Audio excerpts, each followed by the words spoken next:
পেশাবের পানি, খাওয়ার পানি এসব খুবই কমপ্লেন। ভালো নয়। না, একদমই নাই। এত লম্বা জামাত, এত লম্বা বা এত বড় জামাত, লোকের যেখানে সমাবেশ, সেখানে সামান্য কি একটু পানির ডিস্টার্ব হতে পারে, একটু পেচ্চা পায়খানা লাইন পড়তে পারে, সেটা কোনো সমস্যা নয়।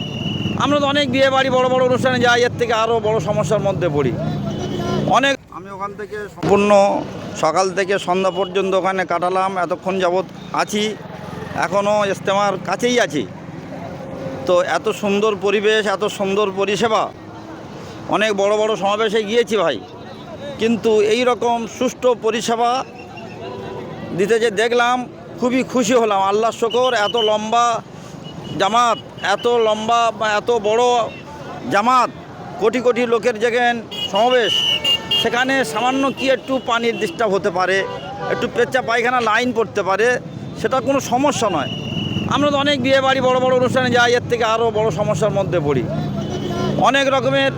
আমরা কনফারেন্সে যাই, কোনো পানির ব্যবস্থা নেই, কোনো অজুখানার ব্যবস্থা নাই, কোনো রকমের পেচ্চা পায়খানার এই রকম সিস্টেম কিছুই নাই। এ তো একেবারে সম্পূর্ণ আমাদের মানে হাতের গড়ায়, একটু লাইন সামান্য নিতে হয়, এটা তো মেনে নিতে হবে। সব অর্জন করতে গেলে একটু আমাদেরকে সহ্য করতে হবে।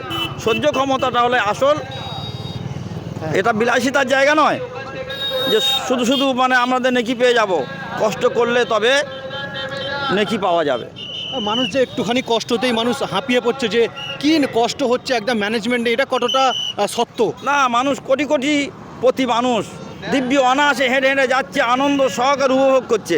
এটা কোনো পিকনিক নয়, এটা একটা মানে ধর্মীয় সমাবেশে তারা হাসি খুশিভাবে সেটা একটু সামান্য কষ্ট মেনে নিচ্ছে, কোনো ব্যাপার নাই।